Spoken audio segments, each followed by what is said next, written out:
박근혜 대통령이 오늘 대국민 담화를 통해서 북한의 태도 변화를 가져올 수 있는 새로운 제재가 포함된 강력한 대북 제재가 나올 수 있도록 모든 노력을 다할 것이라고 말했습니다.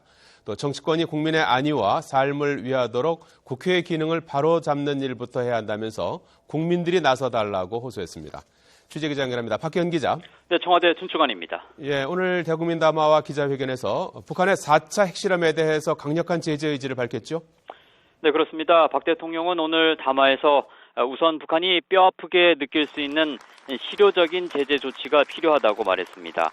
그러면서 북한의 태도를 변화시킬 수 있는 가장 강력한 대북 제재 결의안이 도출될 수 있도록 모든 노력을 다할 거라고 강조했습니다. 또 대북 확성기 등을 통한 북한 주민들에게 진실을 알리기 위한 노력이 중요하다면서 또 한미연합 방위력을 강화해 북한의 도발 의지를 무력화시켜 나갈 거라고 강조했습니다.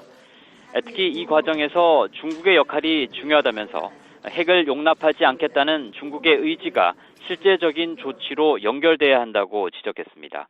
박 대통령의 담화 내용 직접 들어보겠습니다.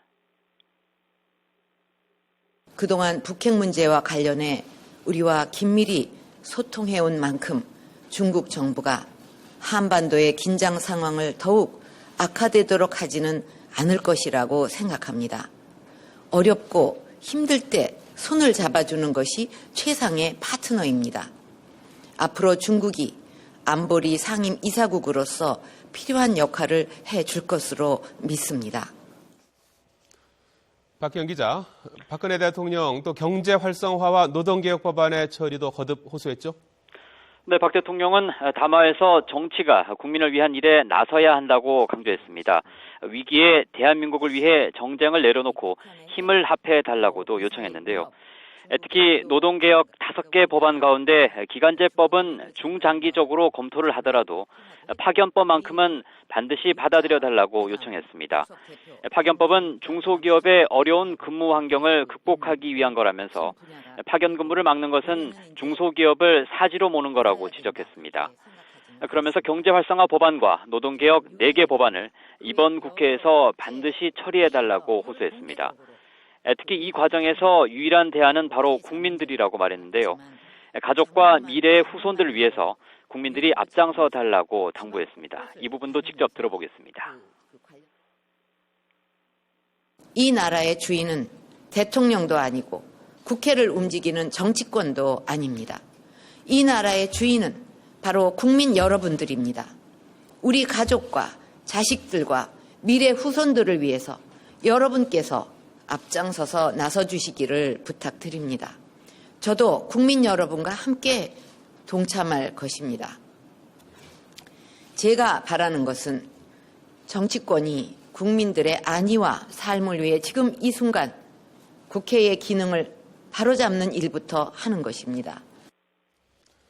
자, 박 기자, 대통령은 기자회견에서 이번 위안부 협상 결과에 대한 입장도 밝혔죠? 네, 그렇습니다. 박 대통령은 이번 위안부 협상에 대해서 피해자 할머니가 한 분이라도 살아있을 때 사과를 받고 또 명예와 존엄을 회복해야 한다는 다급하고 또 절박한 심정으로 협상에 임했다고 설명했습니다.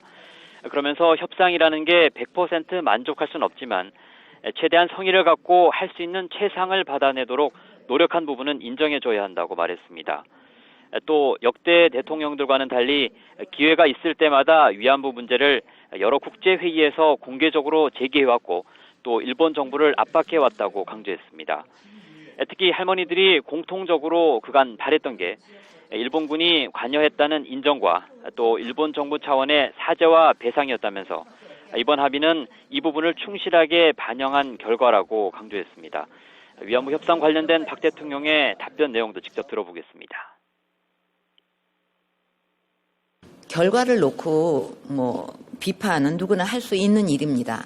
그러나 정작 자신이 책임 있는 자리에 있을 때 이 문제 해결을 위해서 시도조차 하지 못해놓고 이제 와서 무효화를 주장하고 또 그 정치적 어떤 공격의 빌미로 이렇게 삼고 있는 것은 참 안타까운 모습이라고 저는 생각을 합니다. 박 대통령은 소녀상 철거 논란에 대해서는 외교장관의 발언 내용이 전부라면서 정부가 철거에 대해 관여할 수 없는 문제라고 분명히 선을 그었습니다. 지금까지 청와대 춘추관에서 YTN 박기현입니다.